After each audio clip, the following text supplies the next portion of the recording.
Voter চিন্তা করবে সেটার রাইট তো আপনার নাই। ভোটার কি চিন্তা করবে, ভোটার কাকে চিন্তা করবে, যে অমুকে জুলাই চেতনার পক্ষে অমুকে বিপক্ষে, এই অধিকার তো ভোটারের, আপনার না।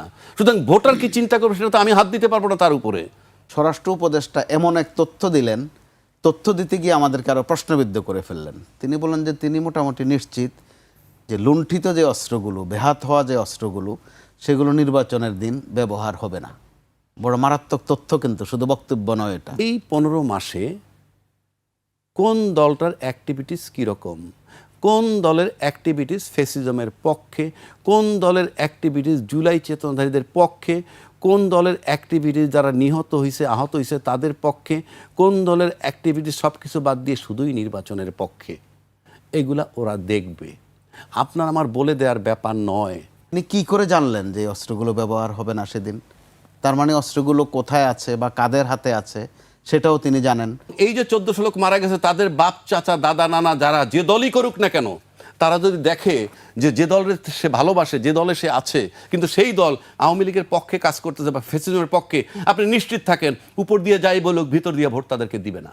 দুটো দলের মধ্যে গত কয়েকদিন যেভাবে শব্দবোমা হচ্ছে, তো এই শব্দবোমাগুলো প্র্যাকটিক্যাল বোমায় পরিণত হওয়ার একটা আশঙ্কা কিন্তু ঘুরছে, এবং দুই পক্ষই তাদের শক্তি সামর্থ্যের একটা জানান দিচ্ছেন। হারানো অবৈধ অস্ত্র উদ্ধার হয়নি, ইন এডিশন লুট করা অস্ত্র, যেটা পুলিশের থানার থেকে, যেটা একটা হাস্যকর বিষয়। পুলিশের অস্ত্র লুট করে আর সেই অস্ত্র উদ্ধার হয় না, এই ঘটনা ভাই আমার জন্মের পরে বাংলাদেশে পয়লা শুনলাম।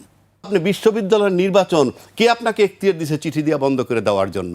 আপনি বিভাগীয় কমিশনের চিঠি দিচ্ছেন, ডিসিকে চিঠি দিচ্ছেন, যেখানে বড় দল বলতেছে বিশ্ববিদ্যালয়ের নির্বাচনের কোনো ইম্প্যাক্ট জাতীয় পর্যায়ে নাই, সেখানে আপনি চিঠি লিখছেন। একটা ঠ্যাং নাই তারে 5 কোটি টাকা দিলেই কি হবে? একটা মেয়ের চোখ নাই তারে 50 কোটি টাকা দিলে কি হবে? সুতরাং আপনি সে উপর দিয়ে যে দলই করুক, ভিতর দিয়ে সে ভোট অন্য জায়গায় দিবে। সাম্প্রতিক কয়েকটি জরিপ আছে, সেই জরিপের কিছু ফলাফলগুলি আমি একটু উল্লেখ করতে চাই। গত ডিসেম্বরে যুক্তরাষ্ট্রভিত্তিক ইন্টারন্যাশনাল রিপাবলিকান ইনস্টিটিউটের এক জরিপে দেখা গেছে বিএনপির জনসমর্থন 33% হলেও জামায়াত 29% নিয়ে তাদের ঠিক পেছনেই অবস্থান করছে। গত সপ্তাহে প্রকাশিত বাংলাদেশের কয়েকটি সংস্থার যৌথ জরিপে এই ব্যবধান আরও কমে এসেছে। সেখানে বিএনপির সমর্থন 34.7% এবং জামায়াতের সমর্থন 33.6% রেকর্ড করা হয়েছে। আবু হেনা রাজ্জাকি ভাইকে দিয়ে আমি শুরু করতে চাই।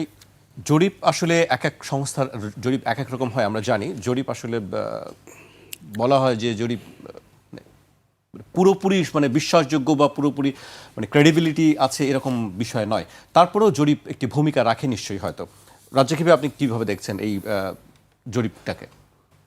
জরিপটা তো মানে আমি এই দেশের কথা বলবো না, কিন্তু বহির্বিশ্বে আমরা উন্নত বিশ্বে দেখছি জরিপটা মোটামুটি ফলে। এটার কারণ হচ্ছে কি, ওখানে ফেক বিষয়টা কম। ফেক বিষয়টা কম, জরিপ বলতে যা বোঝায় সেটুকুই তারা করে। আমাদের দেশে জরিপ কাজ করে না। 91-এর যে জরিপ ছিল তাতে কিন্তু আওয়ামী লীগের ক্ষমতা আসার কথা ছিল, কিন্তু আর আসে নাই। সেই অর্থে আমি জরিপে খুব বেশি গুরুত্ব দিচ্ছি না। আবার যদি পরপর যে গ্যাপটা দেখাইলেন 7 দিনের ব্যবধানে 33 ছিল বিএনপি, 29 ছিল জামাত, কিছুদিনের ব্যবধানে হয়ে গেছে অনেকটা 34 হয়ে গেল। বিএনপি একটু বেড়েছে, কিন্তু জামাতের বেড়েছে 33%। আপনি এইভাবে যদি চিন্তা করেন তাহলে দেখা যাবে ইলেকশনের আগের মুহূর্তে উল্টা রিভার্স হয়ে যাবে, যে জামাত বোধহয় 35% হয়ে গেছে। এই হিসাবটা ধরলে আমি ব্যক্তিগতভাবে সে জায়গাটায় আমি খুব গুরুত্ব দিচ্ছি না। আমি গুরুত্ব দিচ্ছি অন্য জায়গায়। এই যে আপনার একটা হাড্ডাহাড্ডি লড়াইয়ের কথা বলছেন, ইতিমধ্যে আমরা দেখেছি যে নানান জায়গায় ওই যে কোথায় যেন মারামারি হয়েছে জায়গাটার কথা, মিরপুরের পীরের বাগে গতকালকেই আমরা দেখেছি। তো তারপরে নির্বাচনী প্রচারণা করতে গিয়েও মারামারি নানা জায়গায় হচ্ছে, কাউকে অবাঞ্ছিত ঘোষণা করা হচ্ছে, কাউকে মনে করেন জোট থেকে দিছে তাকে ঢুকতে দিতেছে না, এই ধরনের বিষয়গুলো চলমান আছে। হাড্ডাহাড্ডি লড়াইয়ের বিষয়টা আমি একটু ভিন্নভাবে বলি। হাড্ডাহাড্ডি লড়াই হতে পারে সাবজেক্ট টু কন্ডিশন, নির্বাচনটা যদি সুষ্ঠু হয়। সুষ্ঠু হবে কি হবে না সেটার ব্যাখ্যা আমরা পরে আসব, কিন্তু নির্বাচনটা যদি মোটামুটি সুষ্ঠু হয় তাহলে হাড্ডাহাড্ডি লড়াই হবে, এতে কোনো সন্দেহ নাই। কেন নাই আমি আপনাকে সেটা বলছি। হাড্ডাহাড্ডি লড়াই হবে আপনি মনে করেন? আমি একেবারে নিশ্চিত হাড্ডাহাড্ডি লড়াই হবে যদি নির্বাচনটা সুষ্ঠু হয়, এবং যদি 60%ও সুষ্ঠু হয়। সুষ্ঠু না হওয়ার ব্যাপারে আশঙ্কা প্রকাশ করছেন, সেটা পরে বলছি। সুষ্ঠু না হওয়ার ব্যাপারে এইটা শেষ করি। 4 কোটি ভোটার নিয়ে কারো কোনো দ্বিমত নাই, গত 15 বছরে জমছে যারা ভোট দিতে পারেন নাই, তরুণ ভোটার যাদেরকে বলা হয় না, জি। 4 কোটি ভোটার। এই তরুণ ভোটাররা আওয়ামী লীগের সাথে তাদের হয়তো বিরূপ মনোভাব থাকতে পারে, কারণ তারা কিন্তু ওই 14-15 বছর তাদেরকে ক্ষমতায় দেখছে, ভোট দিতে পারে নাই, তাদেরকে তাড়াইয়ে দেওয়া হয়েছে বা তারা চলে গেছে, হট এভার ইট ইজ। এই 4 কোটি ভোটার গত 17-18 মাসের যে তাদের দেখা এক্সপেরিয়েন্স, সেখান থেকে তারা ভোট দেওয়ার সিদ্ধান্ত নিবে। সেখান থেকে ভোট দেওয়ার সিদ্ধান্ত যদি সে নেয়, তাহলে সে নিবে যে এই 15 মাসে কোন দলটার অ্যাক্টিভিটিস কীরকম, কোন দলের অ্যাক্টিভিটিস ফ্যাসিজমের পক্ষে, কোন দলের অ্যাক্টিভিটিস জুলাই চেতনাধারীদের পক্ষে, কোন দলের অ্যাক্টিভিটিস যারা নিহত হয়েছে আহত হয়েছে তাদের পক্ষে, কোন দলের অ্যাক্টিভিটিস সব কিছু বাদ দিয়ে শুধুই নির্বাচনের পক্ষে। এগুলা ওরা দেখবে, আপনার আমার বলে দেওয়ার ব্যাপার নয়, কেননা মাত্র 18 মাসের ঘটনা, এটা তাদের ভুলে যাবারও নয়। সুতরাং আমি মনে করি যে এই জুলাই চেতনা যারা ধারণ করবে, ভোট তাদের দিকে যাবে, 1 নম্বর। 2 নম্বর, আর একটা কথা বলি, কথাটা আমি আগেও বলছি আজকেও বলছি, কারণ বলা দরকার। জুলাই চেতনা তো সবাই ধারণ করে। জুলাই চেতনা, আমি কিন্তু আর সেই বিতর্কে যাই নাই। অর্থাৎ ভোটার চিন্তা করবে জুলাই চেতনা ধারণ করে, আপনি বসে বিজ্ঞাপন দিলে তো হবে না। আমি যদি বলি এখানে বসে মিস্টার রাজ্জাকি সবচেয়ে ভালো, এটা তো সবচেয়ে ভালো সবার বলতে, সব দলই তো বলছে যে তারা জুলাই চেতনা। আমি তো বলছি সব দল বলতে পারে, রাইটও আছে তাদের বলার, কিন্তু ভোটার চিন্তা করবে সেটার রাইট তো আপনার নাই। ভোটার কি চিন্তা করবে, ভোটার কাকে চিন্তা করবে, যে অমুকে জুলাই চেতনার পক্ষে অমুকে বিপক্ষে, এই অধিকার তো ভোটারের, আপনার না। সুতরাং ভোটার কি চিন্তা করবে সেটা তো আমি হাত দিতে পারবো না তার উপরে। সুতরাং ভোটার যাকে চিন্তা করবে যে জুলাই চেতনার পক্ষে, ভোট সেদিকে যাবে। যদি হাড্ডাহাড্ডি লড়াই হয়, নির্বাচন সুষ্ঠু হয়। ব্যতিক্রম হলেই মনে করবেন নির্বাচন সুষ্ঠু হয়নি, প্রমাণও পাবেন। এবার আসেন বাকি চ্যাপ্টারে আসেন। 1400 লোক মারা গেছে কেউ বলে, ইতিমধ্যে এই কথা চলে আসছে 400 মারা গেছে। এই মোমেন সাহেব, আব্দুল মোমেন সাহেব এক ইন্টারভিউতে বলছে, ওই যে আচ্ছা তারটা আমি আমলে নিলাম না, 1400 লোক মারা গেছে, ছেলে পেলে মারা গেছে। এইখানে কোনো 75 বছর বয়সে বুড়া মারা যায় নাই, কোনো 55 বছর বয়সের রাজনৈতিক নেতাও মারা যায় নাই। রাজনৈতিক নেতা বলতে যারা এস্টাবলিশ, তাদের একটা নাতি পুতি ছেলে কেউ মারা যায়নি, তাদের সন্তানরা সুরক্ষিত ছিল সব। যারা মারা গেছে তারা এই দেশের সন্তান, যেই লেভেলের হোক, ছাত্র হোক, শ্রমিক হোক, ওই রিক্সা চালক হোক, তারা মারা গেছে। এবং এই যে 1400 লোক মারা গেছে, তাদের বাপ চাচা দাদা নানা যারা যে দলই করুক না কেন, তারা যদি দেখে যে যে দলের সে ভালোবাসে, যে দলে সে আছে, কিন্তু সেই দল আওয়ামী লীগের পক্ষে কাজ করতেছে বা ফ্যাসিজমের পক্ষে, আপনি নিশ্চিত থাকেন উপর দিয়ে যাই বলুক, ভিতর দিয়ে ভোট তাদেরকে দিবে না। প্লাস তারা প্রচার করবে যারা বিট্রেয়ার, এরা জুলাই চেতনার পক্ষে না, সুতরাং এ থেকে ভোট দেওয়া যাবে না, উপরে বলবে না, কারণ সেটা দল করে, কিন্তু ভিতরে। এবং এই প্রচার আপনি ঠেকায় রাখতে পারবেন না। একইভাবে যারা আহত হয়েছে 30,000 40,000, সে যখন দেখে তার চোখের সামনে তার মেয়েটার একটা চোখ নাই, সে যখন চোখের সামনে দেখে যে তার একটা ছেলের 2টো পা নাই, এই ব্যথা আপনি কি দিয়ে গুছাবেন? আপনি কি দিবেন তাকে, কি কম্পেনসেট করবেন?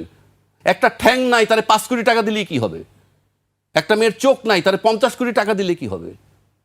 সুতরাং আপনি সে উপর দিয়ে যে দলই করুক, ভিতর দিয়ে সে ভোট অন্য জায়গায় দিবে। এই কারণে বলছি, ভোট যদি সুষ্ঠু হয়, লড়াই হবে হাড্ডাহাড্ডি। আর হাড্ডাহাড্ডির মানে সুনিশ্চিত কেউ 2/3 মেজরিটি পাবে না, কোনো দল হয়তো জিতবে সিঙ্গেল মেজরিটি নিয়ে। যে হাড্ডাহাড্ডির কথা আপনি বললেন, এইবার আসেন হাড্ডাহাড্ডি হবে কি হবে না, সুষ্ঠু ভোট হবে কি হবে না, সেই জায়গাটায় আসি। চিৎকার করে বলছে এইরকম এজলাসে এসে, আরে এজলাসে না, কি বলে এটা, আপনার ডায়াসে এসে, কি বিশ্ববিদ্যালয়ের নির্বাচনের ফলাফল জাতীয় পর্যায়ে কোনো ইম্প্যাক্ট থাকে না, বলে নাই? বহু লোক টকশোতে এসে বলছে, ডাকসু চাকসু রাকসু, এতে যারাই জিতুক কিচ্ছু আসে যায় না, এইভাবে স্যাটায়ার করে বলতো। তাহলে শাহজালাল বিশ্ববিদ্যালয় নির্বাচন বন্ধ করলেন কেন? নির্বাচন কমিশনে কোন এখতিয়ার আছে? নাম্বার 1, নির্বাচন কমিশন 2টা প্রশ্ন আগেও করছে, আজকেও করতেছি। নির্বাচন কমিশন আমি চ্যালেঞ্জ ছুড়ে দিচ্ছি, আপনি বলেন আপনি কোন আইনে নির্বাচন দিছেন? আপনি এবার যে তফসিল ঘোষণা করছেন সেখানে আপনি বলেন নাই সংবিধানের কোন অনুচ্ছেদ মোতাবেক নির্বাচন দিছেন। নাম্বার 2, যদি আপনি ভুলে গিয়ে থাকেন, কালকে সকালে আবার পত্রিকায় বলেন আমার সেদিন ভুল হয়ে গেছিল, আজকে বলে দিলাম এই সংবিধানের এই অনুচ্ছেদ মোতাবেক। কোম্পানির একটা লোকরে চাকরিচ্যুত করলেও বলে, বা এই কোম্পানির এত নম্বর আর্টিকেলের সি ধারা মোতাবেক তোমাকে চাকরিচ্যুত করা হলো, আপনি তফসিল দিলেন কোন আইনে? নাম্বার 1। নাম্বার 2, আপনি বিশ্ববিদ্যালয়ের নির্বাচন কে আপনাকে এখতিয়ার দিয়েছে চিঠি দিয়ে মিডিয়া বন্ধ করে দেওয়ার জন্য। আপনি বিভাগীয় কমিশনার চিঠি দিচ্ছেন, ডিসিকে চিঠি দিচ্ছেন, যেখানে বড় দল বলতেছে বিশ্ববিদ্যালয়ের নির্বাচনের কোনো ইম্প্যাক্ট জাতীয় পর্যায়ে নাই। সেখানে আপনি চিঠি লিখছেন কি? চিঠিতে বলছেন যে জাতীয় সংসদ নির্বাচন এবং গণভোটের কার্যক্রমের উপর যাতে প্রভাব না পড়ে সেজন্য বিভাগীয় কমিশন এবং ডিসিকে চিঠি লিখছেন। তার মানে বিশ্ববিদ্যালয়ের নির্বাচনের উপর যে প্রভাব পড়বে এ ব্যাপারে আপনারা নিশ্চিত হইছেন। তারপরে আপনি এই যে চিঠিটা দিলেন, এটা কি আপনার অযোগ্যতা, অক্ষমতা, অদক্ষতা, নাকি ইলেকশনকে নিয়ে ইঞ্জিনিয়ারিংয়ের সামিল? এটা প্রশ্ন আসে। প্লাস যে সমস্ত বড় বড় দল দায়িত্বশীল তারাও তো বলেননি যে না, এটা কিছু আসে যায় না, নির্বাচন হোক। কিন্তু আলটিমেটলি শাহজালাল বিশ্ববিদ্যালয়ের নির্বাচন হাইকোর্টের হস্তক্ষেপে বন্ধ হয়ে গেছে। কিন্তু চিঠিটা তো ইস্যু করছে কি বলে আপনার ইসি, ইলেকশন কমিশন। আমি চ্যালেঞ্জ ছুড়ে দিচ্ছি, তার কোনো রাইট নাই। একটা আইন দেখাক যে এই আইনে সে করছে। 2 নম্বর, আপনি যেটা তাহলে কোন আইনে করছে আসলে? যে ওনার মন গড়া কারো ইনফ্লুয়েন্স, এই জন্য নির্বাচন কমিশন চালায় কে? সেকেন্ড প্রশ্ন আসলো আপনার এই উত্তর থেকে। কারণ আপনি বন্ধ করবেন কেন? বিশ্ববিদ্যালয়ের নির্বাচনে কি আপনার পুলিশ ব্যবহার হবে, আপনার ডিসিএসপি ব্যবহার হবে, আপনি ইউএনও টিউএনও ব্যবহার হবে? কিছুতে ব্যবহার, ওটা তাদের ব্যাপার। কালকে বাজারে একটা নির্বাচন হবে, আপনি নিশ্চিত করে দিবেন? কে আপনি? আপনার নির্বাচনের জুরিডিকশনের মধ্যে নাই। অনধিকার চর্চা কার ইশারায়, কোন ইঙ্গিতে? প্রশ্ন রাখলাম, নির্বাচন কমিশনকে চালায় কে? এই চিঠি ইস্যু করলো কোন হিসাবে? চিঠি ইস্যু করার পরও সে বহাল তবিয়তে কেন আছে? এটা কি তার অযোগ্যতা, অদক্ষতা, নাকি ইঞ্জিনিয়ারিংয়ের সামিল? 2 নম্বর আসেন, মাহমুদুর রহমান সাহেব মান্না নিজে বলছেন যে আমি 2 জায়গায় একই কাগজপত্র দিয়েছিলাম, আমার এক জায়গায় নমিনেশন পেপার ঠিক হইলো, আর এক জায়গায় হয় নাই।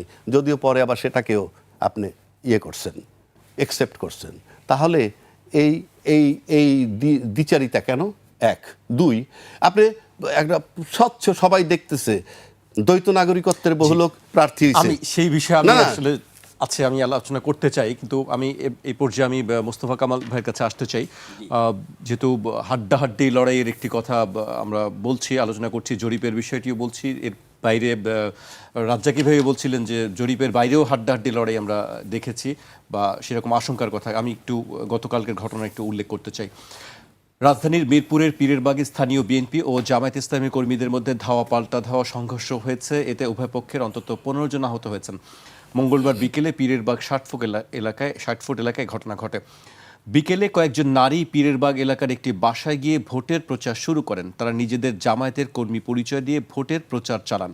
বিষয়টি জানার পর স্থানীয় বিএনপির নেতাকর্মীরা তাদের সঙ্গে বাকবিতণ্ডায় জড়ান। এক পর্যায়ে 4 নারীকে আটকে রাখা হয়। খবর পেয়ে আটকে পড়া নারীদের উদ্ধার করতে জামায়াত ইসলামী ও ইসলামী ছাত্র শিবিরের নেতাকর্মীরা ঘটনাস্থলে গেলে স্থানীয় বিএনপি নেতাকর্মীদের সঙ্গে তাদের সংঘর্ষ শুরু হয়। এক পর্যায়ে উভয় পক্ষ লাঠিসোঁটা নিয়ে একে অপরের উপর হামলা চালায়। এতে বেশ কয়েকজন আহত হন। পুলিশ বলছে সংঘর্ষ নয়, এটি হাতাহাতির ঘটনা হয়েছে। ধন্যবাদ আপনাকে। অর্থাৎ হাড্ডির কথা কম আছে ওখানে, হাতের কথা আছে। হাতের কথা, হাড্ডির ফাংশনও ওখানে হয়েছে। বিশ্লেষণ করবার মতো ঘটনাটি। ওখানে প্রার্থী হচ্ছেন জামাতে ইসলামের আমির, খুব গুরুত্বপূর্ণ আসন। জি। আবার জামাতে ইসলামের নারী কর্মীরা মাঠে অত্যন্ত সক্রিয়। আবার সাংঘর্ষিক অবস্থা দেখেন, তারা একজন নারী প্রার্থীও দেয়নি। অনেক উপাদান এখানে এই ঘটনাগুলোর মধ্যে। ঠিক তার 1 দিন আগে বা 1.5 দিন আগে জঙ্গল সলিমপুর, চিটাগাংয়ের খুব গুরুত্বপূর্ণ এলাকা। জঙ্গল বলা হলো, আসলে জঙ্গল না, লোকালয়, খুব স্পর্শকাতর এলাকা। ওখানে এর আগেও একাধিকবার আইন শৃঙ্খলা বাহিনী আক্রমণের শিকার হয়েছে। এখন আমরা বলছি যে ওখানে ঘেরাও করে তাদের উপর হামলা হয়েছে, আর সম্বোধন করছি দুর্বৃত্ত বা সন্ত্রাসী। সিসি ক্যামেরার ফুটেজও যতটুকু দেখা যাচ্ছে, খুব লুকানোর অবস্থা নেই যে দুর্বৃত্ত বলে, সন্ত্রাসী বলে, দুষ্কৃতিকারী বলে আড়াল করে ফেলা, এদের পরিচয় আছে। তো এখানে আমাদের কয়েকটা প্রশ্ন যাচ্ছে যে আইন শৃঙ্খলা বাহিনীর দিক থেকে তাদের কাছে এ সংক্রান্ত তথ্য অবশ্যই ছিল বা আছে যে ওই এলাকায় কী হয়েছে আগেও। তো তারা মাত্র একটা গাড়ি নিয়ে ওখানে একটা অভিযানে গেলেন বা রেকিতে গেলেন। আবার তাদের উপর যে হামলাটা হলো, একজনের মৃত্যু হলো। তো আবার যার মৃত্যু হয়েছে তিনি অত্যন্ত চৌকস অফিসার, র্যাবের কর্মকর্তা। আর র্যাব তো অবশ্যই একটা এলিট ফোর্স। তো প্রশ্ন তো আসে যে একটা এলিট ফোর্স যেখানে হামলার শিকার, এমনকি মৃত্যুরও শিকার, সেখানে প্রার্থীদের কি অবস্থা হতে পারে নির্বাচন পর্যন্ত। আবার আমরা প্রার্থী পর্যন্ত যদি থেমে যাই, ওখানে একটা বৈষম্য হয়। ভোটারদের কি অবস্থা, যারা ভোট নেবেন, অর্থাৎ নির্বাচন সংশ্লিষ্ট যে কর্মকর্তারা আছেন, তাদের নিরাপত্তাটাই বা কোন পর্যায়ে আছে, এই প্রশ্নগুলো দিকে জামায়াত কিন্তু আমরা নেতা গোলাম যাচ্ছি না। পরোয়ার এই আশঙ্কাটির কথা বলেছেন জি গতকালই। যৌক্তিকভাবে তিনি ওই বিষয়টা উল্লেখ করেছেন। কিন্তু আমাদের এখানে দুঃখজনক ঘটনা হচ্ছে, যখন যিনি আক্রান্ত হন তার স্বজন বা তার দল শুধু ফোকাস করে বিষয়টা, অন্যরা ওই সময় চুপ থাকে, অথবা একটা দায় মোচনের চেষ্টা করে, অথবা এড়িয়ে যাওয়ার একটা চেষ্টা করে। কিন্তু এই ঘটনাগুলো ঘটছে কেন? ওইদিকে কিন্তু আমরা খুব একটা যাচ্ছি না। আপনি দুটো দলের মধ্যে গত কয়েকদিন যেভাবে শব্দবোমা হচ্ছে, তো এই শব্দবোমাগুলো প্র্যাকটিক্যাল বোমায় পরিণত হওয়ার একটা আশঙ্কা কিন্তু ঘটছে, এবং দুই পক্ষই তাদের শক্তি সামর্থ্যের একটা জানান দিচ্ছেন। তো এরপরও অন্তত হাতাহাতি, যেহেতু আইনশৃঙ্খলা বাহিনী বলছে হাতাহাতি পর্যন্ত, অন্তত মিরপুরেরটা, কিন্তু সামনের দিনগুলো কোন পর্যায়ে যেতে পারে আমাদের একটা উদ্বেগ আছে। এর মধ্যে আবার দেখা গেল যে স্বরাষ্ট্র উপদেষ্টা এমন এক তথ্য দিলেন, তথ্য দিতে গিয়ে আমাদেরকে আরও প্রশ্নবিদ্ধ করে ফেললেন। তিনি বলেন যে তিনি মোটামুটি নিশ্চিত যে লুণ্ঠিত যে অস্ত্রগুলো, বেহাত হওয়া যে অস্ত্রগুলো, সেগুলো নির্বাচনের দিন ব্যবহার হবে না। বড় মারাত্মক তথ্য, কিন্তু শুধু বক্তব্য নয় এটা। জি, তিনি কি এই বলছে তথ্যটা তিনি? স্বরাষ্ট্রমন্ত্রী? স্বরাষ্ট্র স্বরাষ্ট্র উপদেষ্টা, উপদেষ্টা। তিনি কি করে জানলেন যে এই অস্ত্রগুলো ব্যবহার হবে না সেদিন?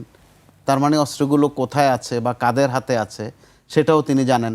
সমান্তরালে তো প্রশ্ন আসছে যে চট্টগ্রামে ওখানে গোলাগুলিতে যেই অস্ত্রগুলো ব্যবহার হয়েছিল, এগুলো কি অস্ত্র, কার অস্ত্র, লুণ্ঠিত অস্ত্রেরই কিছু কিছু কিনা, অথবা হাদির উপর যেই গুলি হয়েছিল, যে অস্ত্র ব্যবহার হয়েছিল, এগুলো কোন অস্ত্র?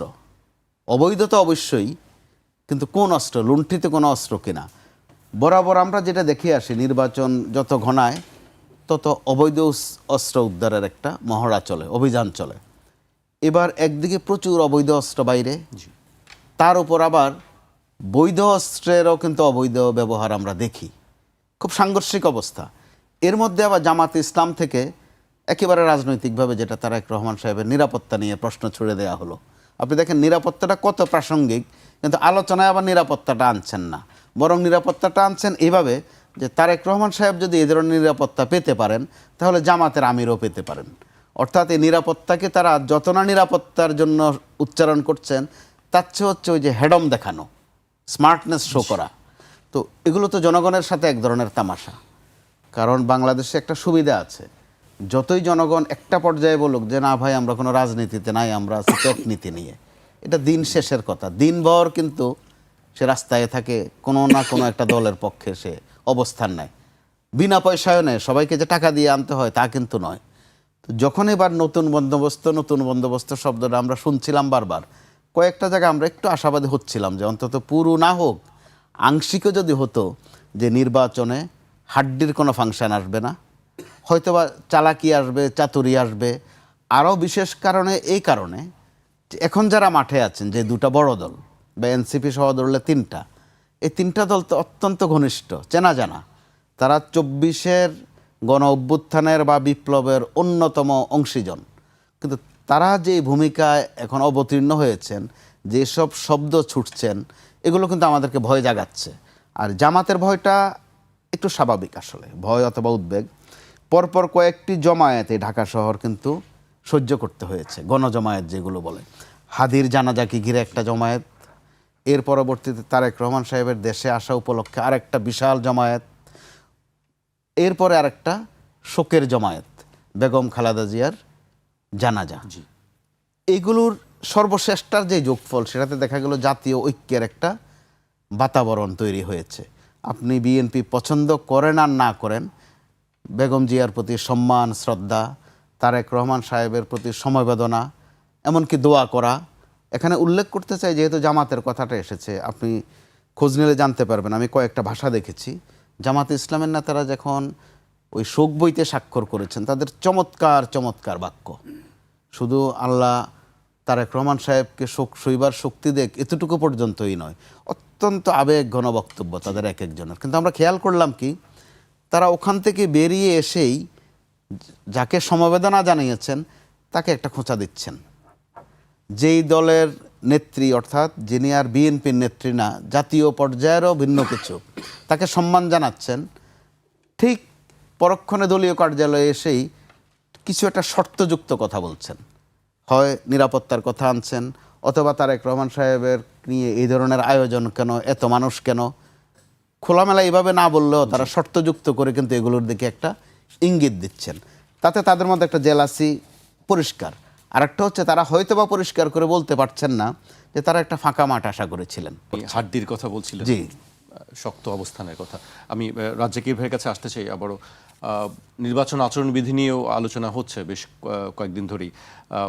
কালকে আমরা দেখেছি যে কথা বলছেন, আজকেও কথা বলেছেন, নাহিদ ইসলামের বেলায় ইসি শো কজ করছে, অথচ তারেক রহমানের বেলায় নিশ্চুপ থাকছে ইসি। এটি নাসিরুদ্দিন পাটোয়ারি অভিযোগ করেছেন। আমি যদি কয়েকটি জেলার কয়েকটি তথ্য উল্লেখ করি, 27 জেলায় অন্তত 73 জনকে শো কজ করা হয়েছে। বিএনপির 35 জন, জামায়াতের 18 জন, এনসিপির 4 জন, ইসলামী আন্দোলনের 3 জনকে শো কজ করা হয়েছে। বেশিরভাগ ক্ষেত্রে প্রার্থীদের সতর্ক করা হয়েছে, কোথাও কোথাও জরিমানা করা হয়েছে। আচরণবিধি লঙ্ঘন নিয়েও আলোচনা, আপনি কিভাবে দেখছেন এই বিষয়টি? আপনি যতগুলো দলের নাম বললেন তাতে কিন্তু আমরা সম্ভাব্য যে দলটা ক্ষমতায় আসবে তাদের নামটা নাই। এই যে আচরণবিধি যে এতজন বললেন, কারা ক্ষমতায় আসবে সম্ভাব্য আপনার আমি কাছে সেটা মনে বলছি। হচ্ছে? কারা আমি কিন্তু সব বিএনপির 35 জন, জামায়াতের 18 জন, এনসিপির 4 জন, ইসলামী আন্দোলনের 3 জন। না আপনি এর আগে বললেন না ওই যে নাসিরুদ্দিন পাটোয়ারি কি বলছে, নাসিরুদ্দিন পাটোয়ারি না, ওই যে নাহিদ, না ওই যে নাহিদ কি বলে নির্বাচন নিয়ে আচরণবিধি লঙ্ঘন, জি। জাতীয় পার্টির কে বললো? না, নাসিরুদ্দিন পাটোয়ারি বলছে। নাসিরুদ্দিন পাটোয়ারি বলেছেন নাসিরুদ্দিন পাটোয়ারি বলছে যে নাহিদকে শোকজ দেয়, তারেক রহমান সাহেবকে শোকজ দেয় নিশ্চুপ না। থাকে, সেটাই বলছে তিনি। দেখেন, ক্যাটাগরিক্যালি কারো নাম বইলে আমি বলতে চাই না, নাম বলার প্রয়োজনও নাই। আমরা তো অ্যাকশনে দেখতেছি, অ্যাকশন কতগুলো জিনিস, যেমন ধরেন এই যে এলিট ফোর্স নিহত হয়েছে ইলেকশনের আগে। আচ্ছা, পীরের বাগে কি হাড্ডাহাড্ডি মারামারি হইতেছে, মহিলাদেরকে আটক পর্যন্ত করছে বললেন। তারপরে হারানো অবৈধ অস্ত্র উদ্ধার হয়নি, ইন এডিশন লুট করা অস্ত্র যেটা পুলিশের থানার থেকে, যেটা একটা হাস্যকর বিষয়। পুলিশের অস্ত্র লুট করে আর সেই অস্ত্র উদ্ধার হয় না, এই ঘটনা ভাই আমার জন্মের পরে বাংলাদেশে পয়লা শুনলাম। কারণ তারা উদ্ধার করতেছে না। উদ্ধার করবে না কেন? করবেন না কেন সে তো বহু আগেই বলে গেছি। কেন? ফ্রম ডে ওয়ান দিস গভর্নমেন্টে কেউ কোঅপারেট করে না। আর এখন তো গভর্নমেন্ট আউটগোয়িং, এখন তো গভর্নমেন্ট ঝুঁকে গেছে কিভাবে বের হয়ে যাবে, এখন সে কিভাবে বের হবে সেই চিন্তায় আছে। নাহলে স্বরাষ্ট্রমন্ত্রী যখন বলল যে এই অস্ত্রগুলা ব্যবহার হবে না, এই যে অস্ত্রগুলা লুট করছে সেই অস্ত্রগুলা ব্যবহার হবে না, তাহলে কি উদ্ধার হয়েছে এবং একটা সেফ কাস্টডিতে রেখে দিছে একটা পরিবেশ বোঝানোর জন্য যে অস্ত্রগুলা বাজারে আছে? এই প্রশ্নগুলো তো আসে। আপনি কী হিসাবে বললেন ওই অস্ত্র ব্যবহার হবে না? আপনি ওই অস্ত্রগুলো চেনেন। এরপরে স্বরাষ্ট্রমন্ত্রী বহাল তবিয়তে আছে, এরপরও রাজনৈতিক দলগুলো বলে না যে ওনার চলে যাওয়া উচিত, এরপরও রাজনৈতিক দলগুলো বলে না যে কেউ বলে লেভেল প্লেইং ফিল্ড নাই, কিন্তু রাজনীতি এরপরে যারা বলে না যে লেভেল প্লেইং ফিল্ড হয় নাই, যেমন জামাত প্রশ্ন করছে লেভেল প্লেইং ফিল্ড নাই, কিন্তু অন্য বড় দল কি বলছে যে লেভেল প্লেইং ফিল্ড আছে? কেউ বলছে না। বিএনপির পক্ষ থেকে বলা হচ্ছে তারা আস্থা রাখতে চান। আস্থা রাখতে চাইবেন কেমন? এই যে বিষয়গুলো থাকার পরেও যদি আস্থা থাকে তাহলে বিষয়টা কি দাঁড়ায়? যে আমার কাছে নির্বাচন গুরুত্বপূর্ণ। এখন আসেন নির্বাচন তাদের কাছে তার আগে আপনি যে কথাটা বলছেন আচরণবিধি লঙ্ঘনে আপনি যদি এই জিনিসগুলো দেখেন, যেটা আমি বলতে গেছিলাম আপনাকে, যে দ্বৈত নাগরিকত্ব নিয়ে নমিনেশন প্রাপ্ত আছে, মানে মনোনয়নপত্র বাতিল হয়নি, জি। ঋণ খেলাপি বাতিল হয়নি, আবার দ্বৈত নাগরিকত্বের প্রার্থী বাতিল হয়েছে সেটাও আছে, ঋণ খেলাপি বাতিল সেটাও আছে। এই যে দ্বিচারিতা, এইটা কি নির্বাচন কমিশনের অদক্ষতা? নির্বাচন কমিশন অযোগ্য যদি হন তাহলে আপনি নির্বাচন কেমনে করবেন? নির্বাচনের জন্য সামাল দিবেন কেমনে? আজকে র্যাব একজন মারা গেছে, র্যাবের অফিসার মারা গেছে বা মারা গেছে, আজকে পীরের বাড়ির এই ঘটনা, নির্বাচনের দিন আরও ঘটতে থাকবে। তাহলে কি নির্বাচন কমিশন কি চাপের মুখেই দ্বৈত নাগরিকত্ব? আমি তো নির্বাচনের কাছে কৈফিয়ত চাচ্ছি। আপনি এক জায়গায় দ্বৈত নাগরিকত্ব লোক বাদ দিচ্ছেন, আর জায়গায় দিচ্ছেন না কেন? তাহলে আপনি নির্বাচনটা তুলবেন কেমনে? আর সেই নির্বাচন তোলার জন্য আমরা ব্যস্ত কেন? তারপর আমরা বলতেছি কেন আমরা আশাবাদী এই হবে। আমি তো এখানে দ্বিচারিতা দেখতেছি। একটা স্বাধীন দেশে সবার চোখের সামনে এটা চলমান থাকবে নির্বাচন কমিশনের এই অ্যাক্টিভিটিস, আর আমরা সেটা তাকায় তাকায় দেখব। একবারও কি ভাবছেন নির্বাচন কমিশনের এই সুযোগ, এই অদক্ষতার কারণে কিংবা তার ভয়ের কারণে হোক কিংবা সুদূরপ্রসারী ইঞ্জিনিয়ারিং পরিকল্পনার কারণে হোক, কিন্তু যারা ক্ষমতায় যাবেন, এমপি হবেন, লিখে রাখেন সময়ের ব্যবধানে এইগুলো আপনাকে ছোবল মারবে। কেন মারবে সেটা বলে দিচ্ছি। সেটা প্রমাণ করে গেছেন আবার শফিক রেহমান সাহেব। কয়েকদিন আগে উনি সাংবাদিকদের সম্মেলনে বক্তব্য রাখছেন এবং সেখানে উনি পরিষ্কারভাবে বলছেন, কোনো সাংবাদিকদেরকে বলছেন দালাল হিসেবে চিহ্নিত করেছেন। আমি নামটা বললাম না, পত্রিকার নামটাও বললাম না। আমি তাদের ছবি দেখছি তখন মুখের উপরে জাস্ট এইভাবে হাত দিয়ে কোনো মানে একটু আড়াল হতে চায়, বাট ক্যামেরা তো ধরে আছে। দালাল শব্দটা ব্যবহার করার বলছে, ওনারা বলতে খারাপ লাগতেছে। আপনারা একসময় আওয়ামী লীগের দালালি করেছেন, আপনারা এখন আজকে বিএনপির দালালি করছেন কেন? আপনার সৎসাহসটা আপনি আওয়ামী লীগের পক্ষেই লেখেন না। তারপরে আবার বলছেন আমি জানি আপনাদের পয়সা দরকার, পয়সার জন্য করেন। এরপরে আপনি কি আশা করেন? তখন তিনি নিজের ব্যাখ্যা দিয়েছেন ওনার বাড়ি ভাড়া ইনকাম আছে, দিস ইনকাম আছে। সুতরাং আপনারা বিকল্প একটা ব্যবসা বাণিজ্য করেন, কিন্তু পয়সার বিনিময়ে আজকে অমুকের দালাল, কালকে তমুকের দালাল, এটা হয়েন না। এরপরে আপনি কি আশা করতেছেন এবং সেটা আমরা তাকায় তাকায় দেখতেছি। আমি আবারও নির্বাচন কমিশনে বলছি যে দুইটা বিষয়ে কাজ করছেন আপনি। একটা তফসিল ঘোষণা করছেন কোন আইনে, আর শাহজালাল বিশ্ববিদ্যালয়ের নির্বাচন ঘোষণা বাতিল করার জন্য আপনি চিঠি দেন কোন আইনে, আপনি পরিষ্কার করবেন। 3 নম্বর আসেন যেটা বলতেছিলাম, আজকে যেমন ধরেন মোমেন সাহেব, আমি দেখলাম, আপনি লক্ষ্য করে দেখছেন যে মোমেন সাহেব একটা প্রশ্ন রেজ করছে। 1 নম্বর সে বলছে আওয়ামী লীগ ছাড়া নির্বাচন করলে সেই নির্বাচনটা গ্রহণযোগ্য হবে না। বলছেন উনি, কেন হবে কি হবে না সেটা আমার প্রশ্ন না, উনি বলছেন। আমি ওনাদের কথা, যেমন শফিক রহমান সাহেবের কথা আমি কোট করলাম। তারপরে বলতে শুনিনি আপনি আমেরিকান অ্যাম্বাসেডার সাহেব দেখা করছেন সম্প্রতি বিএনপির চেয়ারপারসনের সাথে, এবং সেখানে কিন্তু উনি সব দলের সাথে কাজ করতে চান এবং ইনক্লুসিভ নির্বাচন চান। ইইউ একই কথা বলেছে। আমি বলছি না আমি চাই কি চাই না, কারণ আমি এখানে অ্যানালাইসিস করতেছি। আমার এখানে কোনো নিজস্ব মতামত না, আমি তাদের কথাগুলো বললাম। কেন? যে এই নির্বাচনটা হওয়ার পর এটা সিমটমটা আমি যেটা দেখতেছি এইটা খুব বড় আকারে। কেননা আপনি কিন্তু আওয়ামী লীগকে ব্যান্ড করেননি, রাষ্ট্র আওয়ামী লীগকে ব্যান্ড করেনি, রাষ্ট্র আওয়ামী লীগের কার্যক্রম নিষিদ্ধ করছে, স্থগিত করেছে। তা আমরা যারা গর্ব করি, অহংকার করি গণতন্ত্রের পক্ষের শক্তি, আপনারা কেন চিৎকার করে বলেননি সব দলের নির্বাচন হওয়া উচিত? আমি একবার বলছি না হওয়া উচিত কি উচিত না, যেহেতু ব্যান্ড করে নাই। নাৎসি বাহিনী ব্যান্ড হয়েছে, ওই যে কি হিটলারের নাজি বাহিনী, ইটালির আরও এক পার্টি ব্যান্ড হয়েছে। ব্যান্ড হইলে সেটা লিগ্যালি হোক আর ইলিগ্যালি হোক সেটা এক কথা, কিন্তু আপনি গণতন্ত্রের পক্ষে বয়ান দিতেছেন আপনারা সবাই মিলে, সব রাজনৈতিক দল, অথচ আপনারা ব্যান্ড পার্টিটা, কিন্তু পার্টি ইনক্লুসিভ নির্বাচন ওই যে আজকে এই সুর তুলছে, যেটা বললাম আব্দুল মোমেন সাহেব, সমস্ত হাই কমিশনাররা বলতেছে, এমবাসি বলতেছে। তো এইটা তো সময়ের ব্যবধানে, এটা তো লজিক্যাল প্রশ্ন। এমনকি রাজনৈতিক দলগুলোকে একবার বলেছে সরকারকে যে দল আপনি ব্যান্ড করেননি, কারণ আমি এটা বলতেছি কেন, আপনারা মুখে মুখে খালি গণতন্ত্রের কথা বলেন, সব দলের নির্বাচন হওয়া দরকার, মানে থাকা উচিত, তাহলে যে দলটা ব্যান্ড নয়, আমি কিন্তু একবার বলি না আওয়ামী লীগের নির্বাচন করা উচিত কি উচিত না, কিন্তু রাজনৈতিক দল তো সরকারকে চাপ দেওয়া উচিত, যে দল ব্যান্ড নয় সে নির্বাচনে আসতে পারবে না কেন? আজকে জাতীয় পার্টি নির্বাচন করতেছে নেপথ্য শক্তি নাকি আওয়ামী লীগ, কেউ কেউ বলেন, আমি জানি না, আমি তর্কের খাতিরে ধরে নিলাম। তো যে পার্টি ব্যান্ড নয় সেই পার্টি ইনক্লুসিভ নির্বাচন করার জন্য তো রাজনৈতিক দলের সদিচ্ছা থাকলে বা স্বচ্ছতা থাকলে সরকারকে বলা উচিত। আদৌ কি কেউ বলছেন? তাহলে এই প্রশ্নটা আসবে। কেন আসবে সেটা আমি বলে দিচ্ছি। সবাই বলে 35% ভোটার আওয়ামী লীগের, সব তর্ক করে বাদ দিলাম।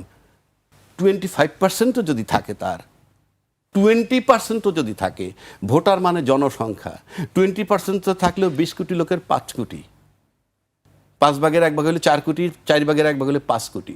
আপনি 5 কোটি লোককে বঞ্চিত রাখতেছেন। ফর গডস সে, আমি কিন্তু বলতেছি না আওয়ামী লীগ আনা উচিত, আমি বলছি যারা গণতন্ত্রের দাবিদার, অহংকার কইরা বলেন আমরা সবার পার্টিসিপেশন চাই ইত্যাদি, তাদের জন্য বলছি, রাজনীতিবিদদের জন্য বলছি, আপনারা যে দল ব্যান্ড নয় সেই দল ছাড়া নির্বাচন কেন করছেন, সরকারকে কেন চাপ দিচ্ছেন না, এবং সময়ের ব্যবধানে আসবে even just immediately after election. কারণ আওয়ামী লীগ ইনক্লুসিভ নির্বাচন করেনি, কোনটা 14, 18, 24, 3টা নির্বাচন ইনক্লুসিভ করেননি, কিন্তু সে টিকে রয়েছেন। কেন টিকে রয়েছেন আমরা সবাই জানি। কেউ যদি আমরা ভাবি যে একইভাবে আমরা আরও 3 টার্ম থাকবো, অ্যাবসার্ড। কারণ আপনি যারা মানে অতীতে আমরা দেখেছি যে 96 একটা নির্বাচন হয়েছিল, যেই নির্বাচনটা 21 দিন টিকছিল, পরে তাই তো তত্ত্বাবধায়ক সরকার আসলো। ওই যে নির্বাচনটা হয়েছিল 21 দিন টিকলো, সেটা কিন্তু আওয়ামী লীগ ব্যতীত নির্বাচন হয়েছিল। আওয়ামী লীগ ছাড়া নির্বাচন হওয়ায় কিন্তু 21 দিন পর আবার নির্বাচন দিতে হইতেছে। আমি ঠিক জানি না সামনে কি হবে, কারণ সমস্ত ডিপ্লোমেটরা চাইতেছে ইনক্লুসিভ।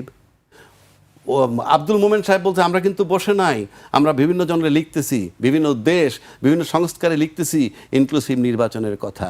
তো সুতরাং আবার জাতীয় পার্টি আসতেছে নির্বাচনে, এবং জাতীয় পার্টি যে পরিষ্কার বলতেছে না ভোটে ভোট দিতে, তার মানে সে পরিষ্কার আওয়ামী লীগের পক্ষে। আমি সেটাও দোষের বা গুণের ধরছি না, যেহেতু আমি রাজনীতি করি না, কিন্তু রাজনীতিবিদদের কথা চিন্তা করতে হবে। কালকে যদি ইনক্লুসিভ নির্বাচন ইস্যুটা চলে আসে, সামাল দেওয়া কঠিন হবে যদি আপনি এই নির্বাচন যাতে আবার একটা তত্ত্বাবধায়ক সরকার দিতে হবে, এই গ্রাউন্ডই যাতে এই নির্বাচনটা মানে মেয়াদ দুর্বল বা সংক্ষিপ্ত না হয়ে যায়। জি।